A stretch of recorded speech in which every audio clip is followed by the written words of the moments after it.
నువ్వు చేసిన పూజ ఏ పూజ? నేను బంగారు తులసిరాలతో చేస్తున్నానని అహంకారంతో చేశావు, పక్కకి తోసేశాను అంటే మరి బంకమట్టితో ఎవరు చేశారన్నాడు.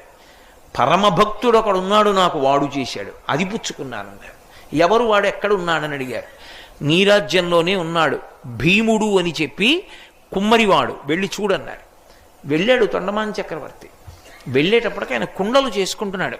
కొయ్య వెంకటేశ్వర స్వామి మూర్తిని పెట్టి మట్టి తయారు చేసేటప్పుడు కుండ మొట్టమొదటిది చేయగానే విరిగిపోతుంది. దాంతో బంకమట్టి తులసిదళం చేసి ఆయన పాదముల మీద పెట్టేవాడు. స్వామి ఉన్నాడు అని నమ్ముకునేవాడు. ఆ మట్టి తులసిదళం నేను పుచ్చుకుంటున్నానని తొండమాన్ చక్రవర్తి వెళ్ళిన తర్వాత గరుడ వాహనం మీదొచ్చి వెంకటేశ్వర స్వామి తను కట్టుకున్న బట్టలు తీసి ఆ భీముడికి కప్పి, శ్రీదేవి భూదేవి తమ ఒంటి మీద ఉన్న నగలు తీసి తమాలిని అని భీముని భార్యకి వేసి గరుడ